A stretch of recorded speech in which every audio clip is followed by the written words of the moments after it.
In 1944, the U.S. Department of Agriculture's own retrospective summaries described an outcome that most modern households would call unrealistic: home and community gardens supplying roughly 40% of the U.S. vegetable supply. Not 4%. Not a meaningful supplement. 40. USDAARS. That number sits in direct conflict with what people now assume is possible: that food security is something you purchase, outsource, and store. Then maybe top off with a few raised beds if you have time. But here's what makes the record stranger. The USDA's wartime publications weren't focused on weekend hobbies. They were built around a blunt constraint: transportation bottlenecks, labor shortages, and rationing of tin and steel that made commercially canned food harder to produce and harder to move. The documents are explicit. Civilians were being told to grow food because the system couldn't package and deliver enough of it at scale. USDA National Agricultural Library. And yet, in the same set of materials, the USDA also describes something even more disruptive to a modern prepper mindset. The goal wasn't just summer abundance, it was year-round continuity. Grow, then store, preserve, and use it over as much of the year as possible. USDA National Agricultural Library. So the contradiction isn't that people planted gardens. The contradiction is that under wartime constraints, labor strain, material rationing, supply pressure, a distributed low-tech system scaled fast enough to matter nationally. If that's true on the record, then the modern question isn't, can a garden help? The question is sharper. What exactly did they build? What decisions made it scalable? And why do so few families now structure a garden to function like that when pressure hits? Stay with me. What you're about to hear could change how you understand survival. Most households who prepare are preparing for comfort. A little extra shelf-stable food, maybe a generator, a chest freezer, a pantry that looks reassuring when the lights are on and the roads are clear. But endurance failures don't arrive as a single dramatic moment.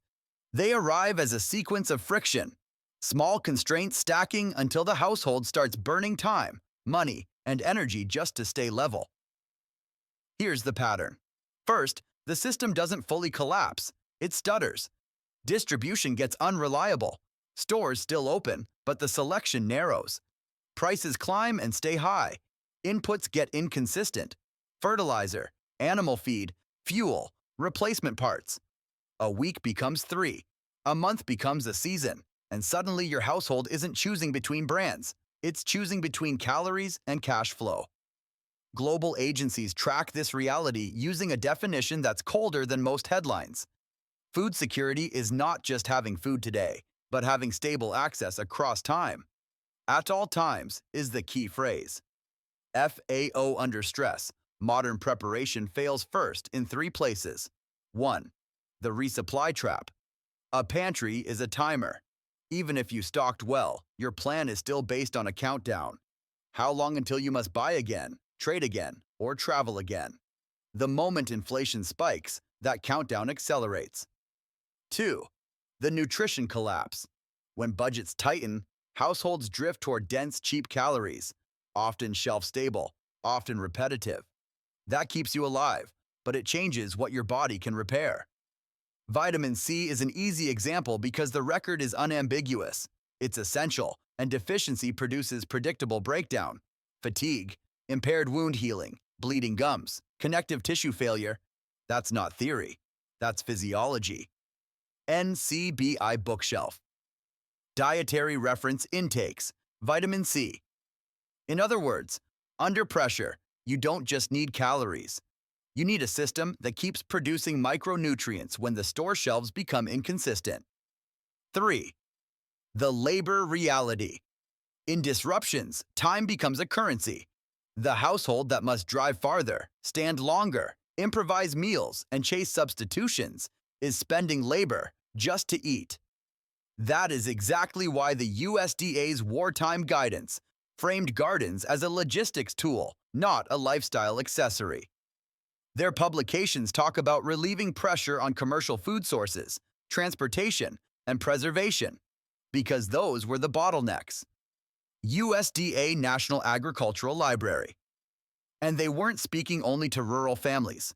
They anticipated what we now call an urban constraint. Most people don't have enough land at home. So they pushed community gardens, plots within walking distance, sometimes arranged with a farmer who would plow in exchange for crops or cash. That is wartime scalability. Distribute production, reduce transport load, and convert idle land into food output. USDA National Agricultural Library. Now bring it back to the title we're analyzing, how to build a modern victory garden to feed your family all year. Most modern garden content stops at summer harvest. It treats winter as a pause, but the historic system didn't. It treated winter as the test, because pressure doesn't care about your growing season.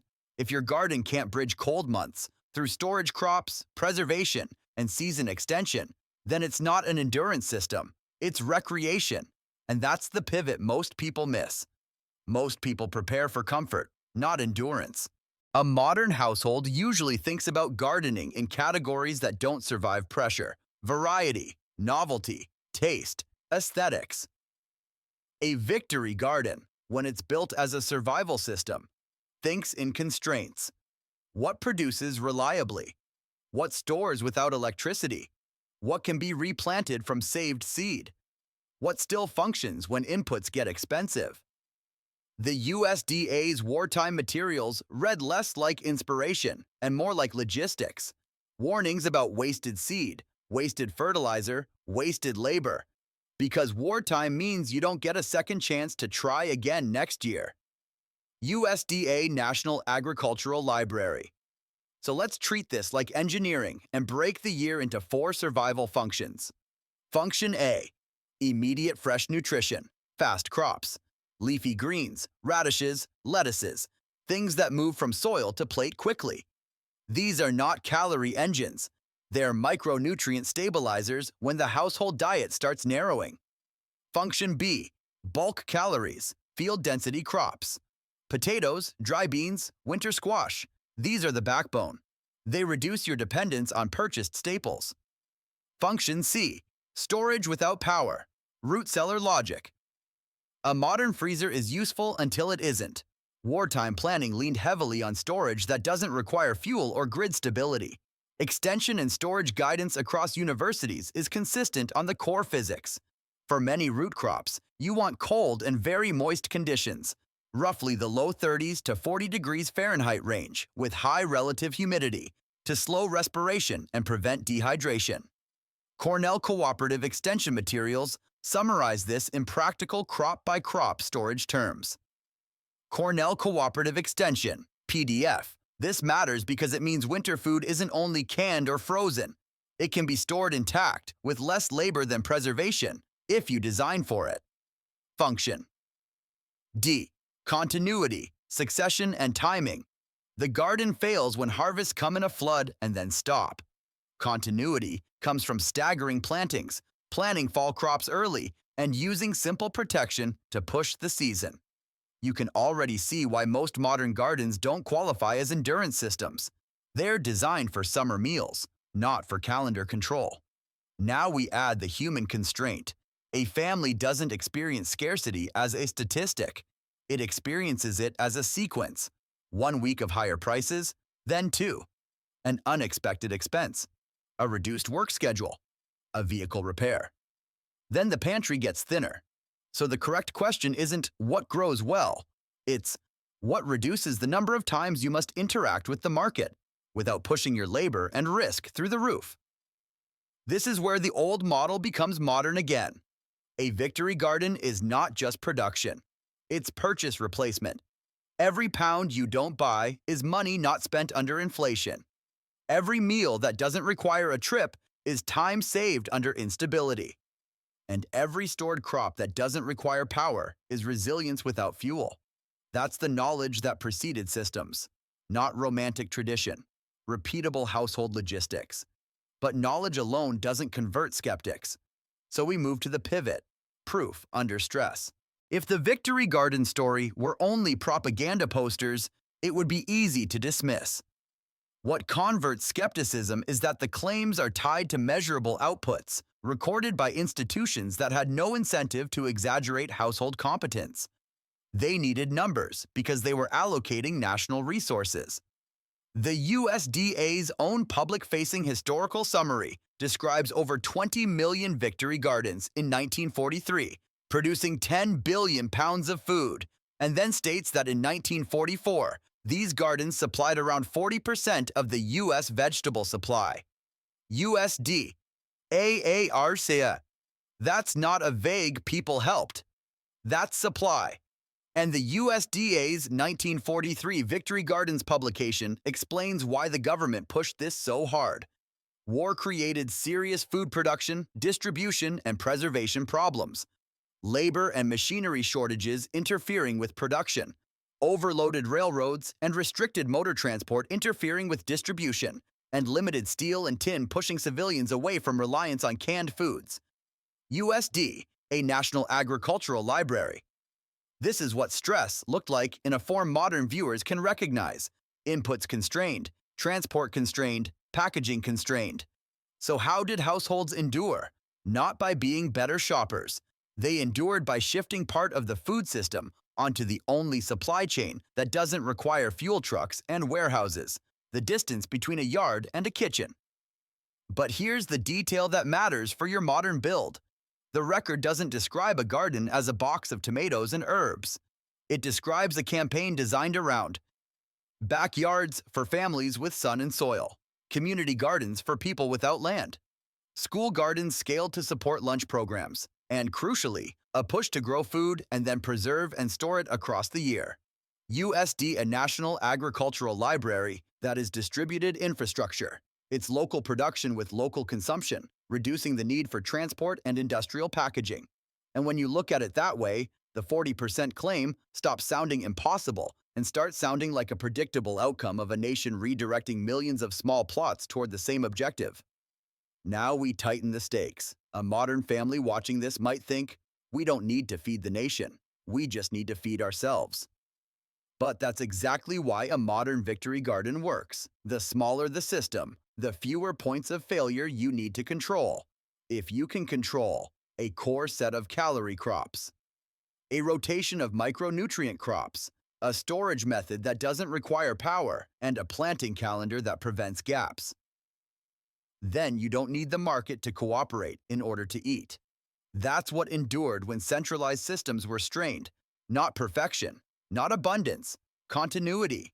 If something measurably reduced household vulnerability, you'd assume it would become permanent. Victory Gardens didn't, and you don't need conspiracies to explain that. Incentives are enough. A wartime garden is structurally different from a peacetime food economy in 3 ways. First, it reduces recurring purchases. A functioning garden converts part of your diet from a recurring transaction into a seasonal production cycle.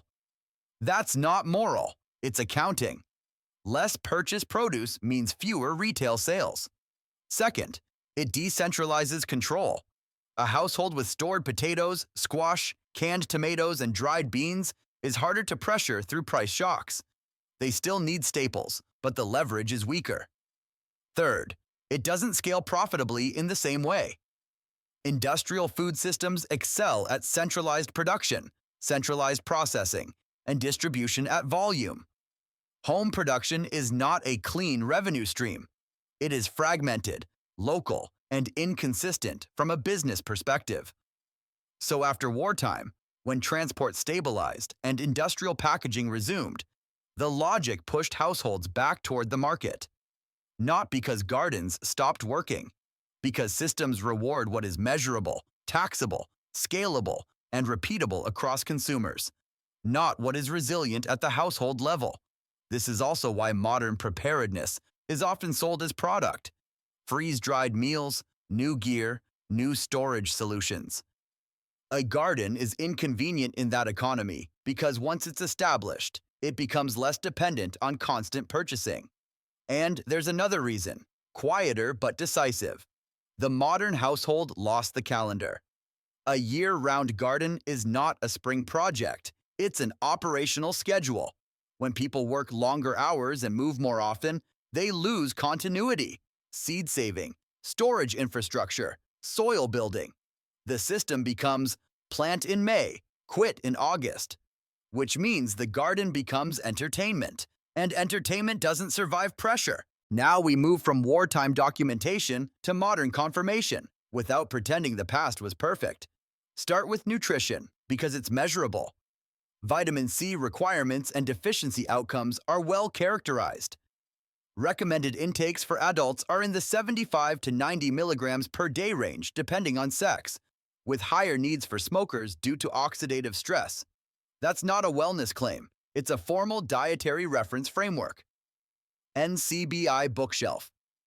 Dietary Reference Intakes, Vitamin C. Why does that matter in a garden documentary? Because under scarcity, the first diet failure isn't always calories. It's repair capacity. Wounds heal slower. Fatigue rises. Infections become harder to shake. Micronutrients stop being abstract. A modern victory garden, built for endurance, treats leafy greens not as garnish, but as a targeted input, because they can stabilize nutrient intake, while the calorie backbone comes from storage crops. Next, systems confirmation. The FAO's work on food security repeatedly frames resilience around consistent access, diversity, and stability, not just production volume. Home gardens appear in FAO materials as a practical strategy to improve household access to diverse, nutrient-rich foods. Even when the FAO definition is presented at policy scale, the mechanism maps cleanly onto the household. Availability, access, utilization, stability. FAO Now. Evidence of scalability in the modern era. The USDA's own historical summary isn't a peer-reviewed trial, but it is an institutional record stating that distributed gardening produced nationally relevant supply under constraint.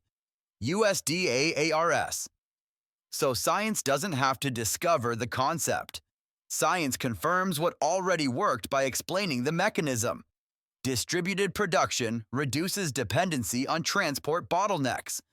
Storage biology and temperature/humidity control reduce spoilage and extend availability. Micronutrient requirements are real and predictable under restricted diets. Stability over time is the actual definition of food security, not abundance in a single month. This is what modern validation should feel like, not a new revelation. Confirmation that the old design was functional. Here's the long view, stripped of comfort. Systems fail at their edges first. Fuel price spikes, shipping delays, input shortages, extreme weather volatility that turns one region's normal season into another region's loss. Households that survive don't do it by optimizing. They do it by building slack into their lives. Time, calories, storage, redundancy. A modern victory garden is one of the few resilience tools that produces three outputs at once: food skills that compound, and a reduction in market dependency, and the core survival truth underneath it is simple. Endurance beats optimization. Optimization assumes the system remains stable enough to keep paying out. Endurance assumes it won't, and builds anyway. Now, we return to the contradiction from the opening. In 1944, records describe gardens supplying around 40% of a national vegetable supply. Under wartime constraints, USD, AARC, the modern system tells you that kind of household-scale contribution is impossible. The record says it happened. So the final question is not whether you can grow a few things, it's whether you will structure your garden like a seasonal hobby, or like an endurance system. Calories, micronutrients, storage, and continuity across the year, so that when pressure arrives, you are not negotiating with a fragile supply chain just to eat. If remembering what was forgotten matters to you, subscribe to Roots of Survival. Every share helps keep this knowledge alive.